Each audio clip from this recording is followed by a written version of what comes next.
सामने हमारा व्यक्ति आया, मान लो 2 घंटे की एक लग्न होती है।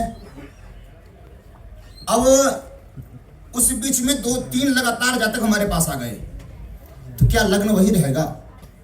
हाँ, हम मानते हैं कि नवमांश चेंज हो जाएगा, नवमांश बदल जाएगा, लेकिन जब प्रश्न मार्ग की ओर हम जाएंगे तो वह कहता है कि आप पूर्व दिशा को मेष मानिए, पूर्व से अग्नि में आइए, वृषभ और मिथुन मानिए, फिर कर्क मानिए दक्षिण में, उसके जस्ट इस तरफ आइएगा आप नैऋत्य में तो सिंह और कन्या। इसी प्रकार से आप 12 राशि को यहाँ स्थापित करिए।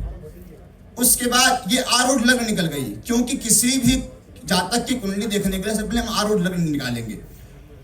अब ये क्या है कि व्यक्ति आकर जहां बैठता है वह उसकी, जैसे मान लीजिए कोई व्यक्ति आया हमारे दक्षिण में बैठ गया, दक्षिण में जब व्यक्ति बैठेगा तो कौन सी लग्न हो जाएगी? मेष वृष मिथुन और कर्क। दक्षिण में कर्क राशि है, वो व्यक्ति का कर्क लग्न वहां पे आरूढ़ में ले लेंगे। आरूढ़ का मतलब क्या होता है? मतलब हम उसको आरूढ़ करके आए, जैसे वृषभ आरूढ़, भगवान वृष पे आरूढ़ है, मतलब वो व्यक्ति जो हमारे पास आया है वो कौन सा लग्न लेकर के आया है। लेकिन चलिए, आप एक जगह स्थित, ज्योतिषी स्थित है अपने स्थान पे, सामने वाला जातक एक ऑफिस मान लीजिए है, तो हमेशा तो एक ही जगह स्थान में बैठेगा, तो हमेशा एक ही लग्न आएगा क्या? नहीं, ऐसा नहीं है। उसकी दृष्टि कहाँ है? देखिए यहाँ पे सब लोग बैठे, सबकी दृष्टि अलग है, कोई इधर देख रहा है, कोई उधर देख रहा है, कोई उधर देख रहा है, तो उसकी दृष्टि को पकड़ेंगे। ये जो मैं बात कर रहा हूँ ये प्रश्न मार्ग की बात कर रहा हूँ। और तीसरा 8 प्रकार की आरूढ़ लग्न है। पहला हो गया, मैं दूसरा बोल करके अपनी बात को विराम देता हूँ। दूसरा आरूढ़ क्या है कि 1 घंटे में 60 मिनट होते हैं, 12 पंचे 60, तो 5 मिनट का एक लग्न बनेगा। मान लीजिए मेष लग्न अभी चल रही है और समय हो रहा है 3:11, तो 5 मिनट घटा देंगे, मतलब 2 लग्न पार हो गई। तीसरा जो लग्न हमारा आ रहा है ये हमारा आरूढ़ लग्न है। तो ज्यादा मैं इस विषय में बात नहीं करूंगा, समय हमको कम दिया गया है, लेकिन बस हम सब ज्योतिषी हैं। त्रिस्कंधो दर्शनीयः श्रौत स्मार्थ क्रिया परः निर्धामिका सत्यवादी दैवज्ञो दैववित् स्थिरः।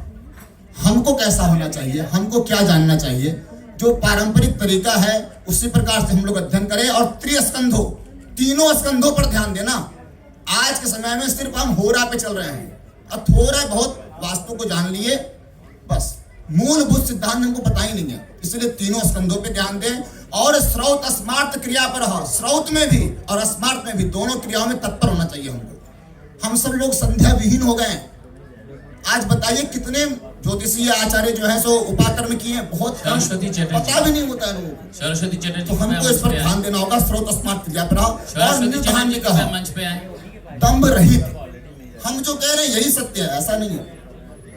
ये एक माध्यम है ना, ये पराविद्या है, ठीक करने वाला कोई और है। और सत्यवादी, सत्य बोलने वाला, दैवज्ञो दैववित् स्थिरः, और जो दैवज्ञ होता है वो देवता के तरह ही होता है। विषय तो था हमारे